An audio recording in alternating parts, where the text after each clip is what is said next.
복대담 친구들 시간입니다. 강대강 대치가 아닌 재치 있는 입담과 썰이 존재하면서도 현안은 날카롭게 들여다봅니다.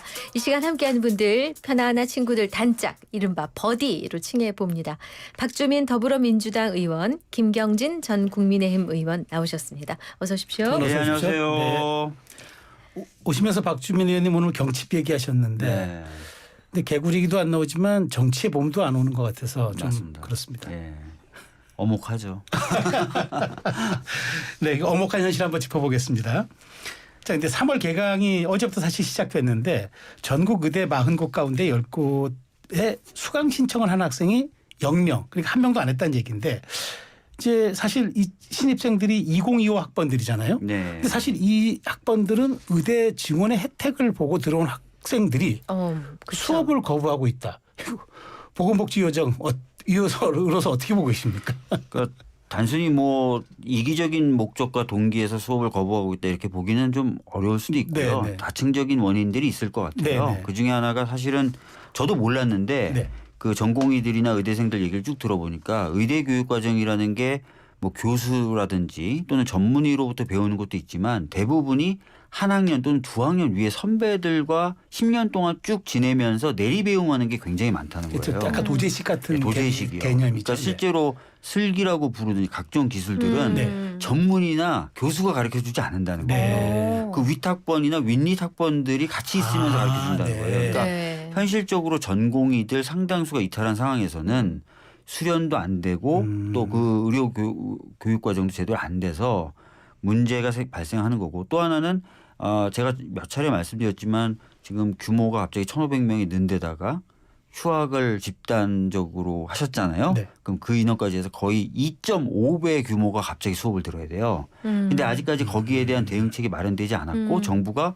대응 방안을 2월 달 내에 발표하겠다고 했는데 아직까지 발표를 못 하고 있어요. 그러니까 네. 신입생들 입장에서는 우리 교육 어떻게 할 거야도 담보가 안 된 상태에서 특히 정부가 발표도 아무것도 안 하고 있고 위에서 같이 공부해야 될 선배들은 아무도 없고 이런 상황인 거예요 지금.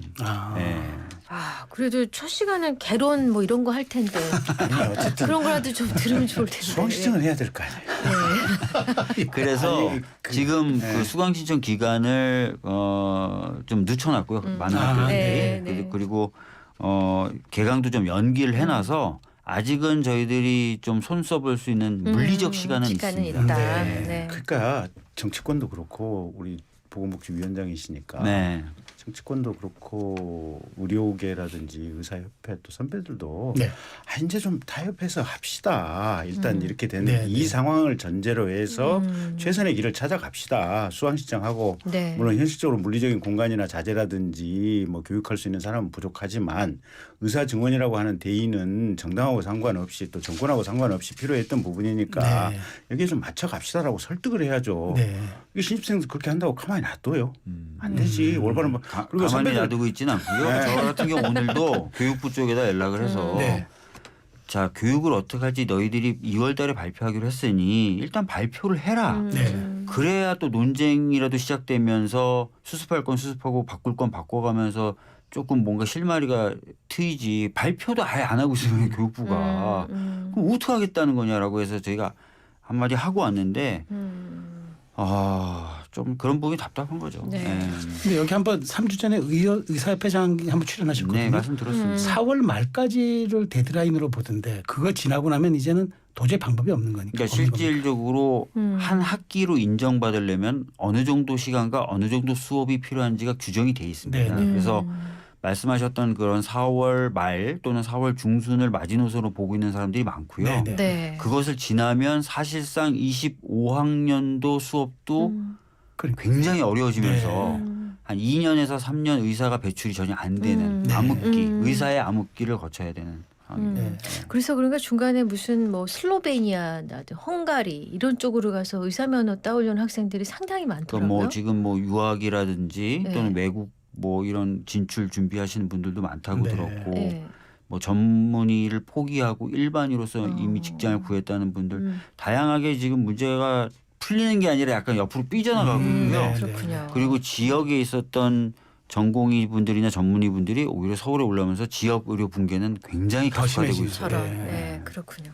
아, 전쟁 중에도 사실 배움은 있었고 학교는 문을 열었었는데 참 안타깝습니다. 이제 정치권 이슈로 가보겠습니다. 네, 정치권 이슈 가보겠습니다. 마은혁 헌법재판관 후보자 임명을 논의하기로 했던 이제 어제 국무회의가 있었습니다. 물론 이제 이게 비공식이었기 때문에 속기록이 있지 않는 이제 비공개 회의 형식이었는데 여기서 여러 국무위원들이 이제 마 후보자 임명에 대한 우려를 전달했다고 전해지고 있고요. 최상목 대행은 지금 여기에 대한 입장 표명이 가타부터 없습니다. 지금 국민의힘 박수영 의원은 이제 마은혁 재판관 임명 철회를 외치며 단식 투쟁 중인데 김경진 의원님 지금 이 사안 최상목 대행이 이번 주에 할 걸로 예상하십니까? 어제 안 했다면 안 하실 것 같아요. 이번 주 내도. 네. 네. 일단 뭐 굳이 이걸 평가를 하자면 헌법재판소에서 임명 안 한 게 위헌이라고 했으니까 위헌은 맞겠죠. 네. 근데 위헌은 맞지만 그러면 임명 안 하는 거에 대해서 이게 100% 잘못된 부분이냐. 네. 그럼 거기에 대해서는 생각할 여지들이 많은 거죠. 네. 속칭 말하는 명분이라는 게 있는 거고 네. 그 명분 때문에 최상목 대행이 지금 고민을 하고 있는 것 같고요. 근데 이제 임명을 계속 안 했을 때 그러면 여기에 따른 어떤 후과라든지 정치적인 어떤 영향력, 파급력 이런 부분들이 민주당도 생각해야 될 여지가 많고 국민의힘도 생각해야 될 여지들이 네. 많은 대목들이 있어서 제가 보기에는 최상목 대행이 임명을 안 하고 버틴다고 해도 이 자체만으로 국정이 지금 이미 꼬일 때까지 꼬여 있는데 네. 꼬일 때까지 꼬여 있는 국정이 더 나빠질 것 같지는 않아요. 네. 그래서 제가 보기에는 어제 안 했으면 안할 한동안 안 하실 것 같아요. 근데 헌재가 결정을 내린 거잖아요. 네. 임명을 안 한 건 위헌이다라고. 네. 근데 그걸 안 따라요. 정치적 고려를 이유로 뭐 명분이라고 표현하시든 아니면 뭐라고 표현하든 정치적 고려죠. 헌재가 그러면 위헌이다 그랬는데 난 여러 가지 고려해야 되니까 안 따를래.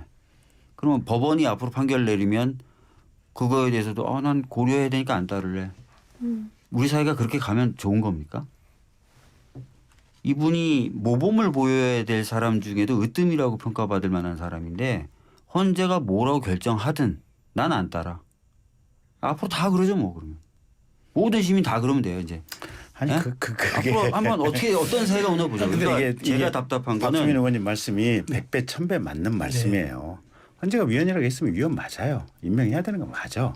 근데 조국 장관 때부터 검찰이 사건 조작해서 기소했고 억울하게 기소돼 있다고 시민들이 나가서 촛불을 하면서 지금도 조국 장관 나는 억울하게 뭐 일가족이 해체돼서 지금 이런 식의 주장을 하고 있는 거 아니에요. 네. 아니 뭐 이재명 당대표 봐요. 뭐 12개 항목 다 기소돼 있는데 다 무죄야. 대법원 확정 판결 날 때까지 무죄야. 심지어는 뭐 가령 3월 26일 날 공직선거법 위반에 대해서 이건 뭐 저도 결론이 어떻게 나올지는 모르겠지만 만약에 그대로 1심처럼 집행유예 형이 나온다고 할지라도 이게 뭐 대법원 판결이 안 나왔으니까 그냥 뭐 헌법 원칙에 따라서 나는 끝까지 출마하고 대통령 되면 재판도 정지되는 게 다수설일 거야. 제가 이 부분에 대해서는 제가 반발할 수밖에 없는데요. 네. 조국 대표는 대법에서 확정되자마자 바로 책 2권 싸가지고 들어갔습니다. 맞죠? 아니 그야 잡혀 들어가는 거지. 아니, 형의 집행이니까. 불구속 상태로 재판 받았는데 네. 다 협조했고 네. 거기에 일체 불복하지 않았어요. 아니 협조가 자기가 아니고 들어가서 그렇게 될 수밖에 없어요. 자기가 들어가서 네. 그 법원 판결 존중하기 때문에 법원 판결대로 있다가 나오겠다고 했어요. 아니 지금 체포영장이나 이단 구속영장 다 적법하게 나와도 안 따르겠다고 하는 게 윤석열이고요. 그다음에 이재명 대표도 무죄 추정의 원칙은 헌법에 적혀져 있는 거라서 무죄 추정의 원칙을 얘기하는 것이 그럼 반헌법적입니까? 그건 아니잖아요. 헌법에 보장되는 원칙이잖아요. 우리 다 알고 있잖아요. 근데 지금 최상목 분은 헌재가 당신은 지금 위헌적인 일을 했어요라고 결정을 내렸어요. 근데 그러든 말든 이거하고 똑같습니까 이게? 근데 그 네. 박연 이런 지적도 일각은 있습니다. 그러니까 1997년 이후에 헌법재판소가 위헌 판결을 18개 내렸고 헌법 불합치를 16개 내렸는데 실제 국회가 그걸 이행하지 않았다. 심지어 낙태죄 처벌 같은 조항은 1년 6개월 안에 보완하라고까지 지시를 했는데 네. 4년째 지금 안 하고 있다. 이런 취지예요. 이런 위헌 제가 그중에 네. 말씀드릴 수 있는 게 하나가 야간 집회 관련된 집시법 규정, 네. 야간 집회를 금지하는 집시법 규정 제가 위헌법률 심판 제청 신청을 해서 변호사 네. 때 네. 결국 헌법 불합치 판정이 나왔어요. 네, 네, 네. 헌법 불합치 판정이 나와서 국회에다가 입법을 하라고 주문한 거죠. 헌법 후속 불합치 조치 판정이니까 없었죠. 후속 조치 없었어요. 네. 후속 조치가 없는 게 국회의 판단입니다. 무슨 얘기냐면 네. 후속 조치라는 것이 이런 거예요. 그러면 야간 집회를 어떻게 규율할지 국회가 네, 네, 새롭게 네. 정하라는 거예요. 그렇죠. 범위를 정해야죠. 네. 그러면 국회는 판단을 내린 거죠. 네. 주간 집회와 야간 집회를 동일한 기준으로 대하도록 하겠다. 네. 그럼 따로 정할 필요가 없는 거잖아요. 네. 예. 따로 입법할 필요가 네, 없는 네, 거잖아요. 네. 가만히 있으면 그게 입법이 되는 거거든요. 네. 왜냐하면 그 조항에 야간 집회를 차별적으로 취급했던 조항의 효력이 없어지면서 없어지니까, 네. 주간 집회하고 야간 집회가 취급이 동일하게 바뀌었어요. 그럼 추가적인 입법 작업은 할 필요가 없죠. 그렇죠. 네. 법원이 국회가 판단하기에 그래 뭐 야간 집회나 주간 집회나 헌재 위헌 결정도 나왔으니 동일한 기준으로 대하면 되겠네. 라고 판단한 거예요. 네. 그러면 되는 거잖아요. 네. 근데 이거는 세상 보고 네가 임명 안 하는 건 위헌이야라고 했어요. 네. 임명하라는 거잖아요. 네. 근데 안 하고 있는 거잖아요. 다른 거잖아요. 하여튼 임명 안 한 건 잘못한 건 맞아요. 잘못한 건 맞는데 제가 볼 때는 우리 사회 전체가 지금 긴 시간을 가지고 보면 민주당도 자유롭지 못해요. 자, 네. 넘어가겠습니다. 네. 자, 삼촌 찬스, 아빠 찬스, 선관위 채용 비리 이 기사 제목입니다. 이 규모도 상당했죠. 선관위에서 친인척과 지인을 동원한 채용 비리가 수년간 만연했다는 감사원 조사 결과가 이미 나와 있습니다. 선관위가 어제 대국민 사과까지 했는데 문제는 이런 선관위를 셀프 감사 외에는 관리 감독할 주체가 없다는 거. 이 부분 아니겠습니까? 그래서 방법이 없어요. 그것도 지금 헌재가 그렇게 결정을 한 이상 나중에 개헌할 때 이 부분에 대해서는 뭔가 조금 다른 내용의 헌법 조항을 집어넣는 수밖에 없고 현재 기준으로 한다면 뭔가 검찰이나 경찰이 이제 수사나 뭘 할 때 눈을 부릅뜨고 거기에 대해서 정보 수집을 더 열심히 한다든지 또는 사회가 언론에서 감시 역할을 많이 한다든지 또는 일각에서 얘기하는 것처럼 이제 선관위 감찰관을 외부 인사로 정말 싸나운 사람을 뭐 선발해서 집어넣는 그런 형태의 현재 헌법 테두리 내에서 제도 개선을 뭐 한다든지 뭐 요 정도 범위인데 사실은 조금 좀 부족하고 아쉬운 대목이 예. 있죠. 근데 지금 어쨌든 이게 12월 3일 이후에 대한민국의 헌법 저항에서 예상하지 못했던 부분들이 너무나 많이 발견되고 맞습니다. 발견되고 네. 있어서 네, 네. 다음 헌법 개헌할 때는 이런 내용들 다 이제 참고해서 촘촘하게 되는 수밖에 없는 것 같아요. 근데 박 의원님 네. 사실 그 이제 선관위 입장에서는 뭐 국회에 우리가 통제를 받겠다고 얘기하지만 실제 선관위가 국회 통제를 받긴 쉽지 않지 않습니까? 그러니까 이게 특별 법을 다 만들어야 되고 이게 이거 좀 뭐야 법을 다 만들어야 되는 데다가 실제 국회의원들도 선관위 눈치 사실 또 안 볼 수도 없잖아요. 그러니까 지금 아마 개헌만이 어떤 해법이라고 말씀하신 부분은 좀 아닌 것 같고요. 네. 그거는 이제 중앙선관위를 관련된 법을 바꾼다든지 네. 또는 감사원법을 좀 바꿔서 감사원의 그렇죠. 다 입법사항이죠. 네. 감사 범위로 지금 집어넣으면은 외부 통제 장치를 만들 수 있습니다. 그렇게 하면 되는 거죠. 그러니까 네. 법을 그러면 민주당도 지금 장동훈 의원 같은 경우에는 네. 약간 사전 투표제를 폐지하겠다는 법안 발의했는데 거기에 얹혀가지고 조금 더 확대시켜서 민주당도 그런 법안 뭐 선관위에 대한 뭐 관리 감독이나 통제가 필요하다면 저희들도 법을 낼 수 있겠죠. 네. 근데 다만 이제 헌재가 그렇게 결정했던 맥락을 잘 보면 선거관리사무라는 게 굉장한 독립성을 요구한다. 네네. 그래서 아마 입법적으로 통제나 감시 장치를 만든다 하더라도 독립성을 훼손하는 방향은 안 되겠죠. 그럼 고민해 보면 답은 나올 겁니다. 근데 독립성이 지나쳐서 친인척 비리가 너무나 그러니까 많았다는 그런 거는 거. 못하게끔은 네. 해야죠. 네. 그러니까 선거관리사무라는 거하고 조직 내 인사사무라든지 네, 그러니까 약간 분리해서 봐야죠. 분리해서 보면 되는 네, 거니까요. 네. 그거는 얼마든지 입법적으로 만들 수 있다고 봅니다. 네. 자, 그리고 이제 최근에 정치 활동을 제기한 한동훈 전 대표. 이 전 대표도 사전 투표제에 대해서 문제점을 제기했습니다. 민주당 박성준 원내수석 대표는 웬 부정선거 패러다임을 들고 나오냐며 비판을 했거든요. 근데 김 의원님 사전 투표제 계속 이렇게 유지되는 게 우리 선거 문화를 위해서도 타당하다고 생각하십니까? 저는 사전 투표에 부정 투표 요인이 있다고는 생각지 않습니다. 근데 주장 자체는 전제는 잘못이 돼 있는데 네. 문제는 국민들의 상당수가 어쨌든 사전 투표에 부정의 소지가 있다고 믿고 있는 게 현실이에요. 불신하지 않습니까? 불신하고 네, 있어요. 네. 그러면 객관적인 팩트하고 이게 어떤 평가가 지금 국민들의 이제 보편적인 보편의 평가가 다른 지점인데 네.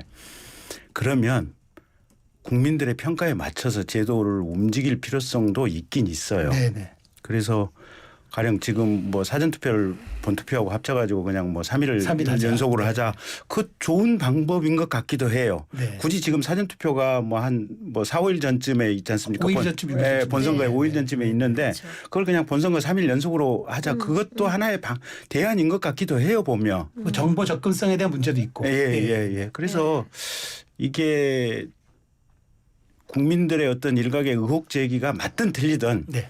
이건 대한민국의 어떤 선거제도 그다음에 정치권에 대한 권력에 대한 신뢰의 문제거든요 네네. 보면. 그래서 큰 틀에서 이게 굉장히 어떤 국민들이 믿는 바가 중요한 대목이기 때문에 옳고 그르고를 떠나서 국민들의 신뢰를 극대화할 수 있는 방향으로 제도 개선을 고려해 볼 필요성은 분명히 있는 것 같아요. 네. 네. 네. 근데 박 의원님 네. 이준석 의원 같은 경우는 이준석 의원. 예, 이준석 의원 사전 투표제가 폐지되면 지방에서 서울로 올라와 일하는 거주지와 주소지가 일치하는 청년들의 투표권 제한 이 문제는 좀 있을 수 있겠죠. 그래서 이건 좀 아니다고 비판하는데 사실 근데 또 부정선거 의혹을 제기하는 국민들 입장에서는 이게 값치면은 김 의원님 말씀대로 불신이 좀 제거될 것 같아요. 이 간극 어떻게 보시나요?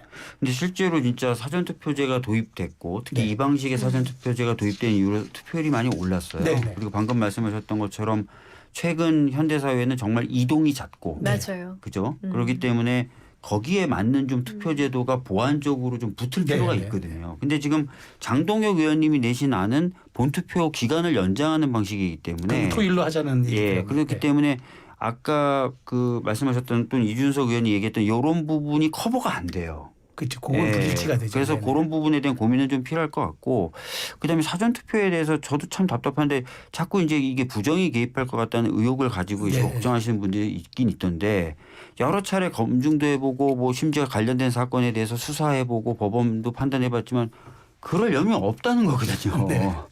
참 이 간극을 어떻게 메울지 고민이 됩니다. 네. 예. 네.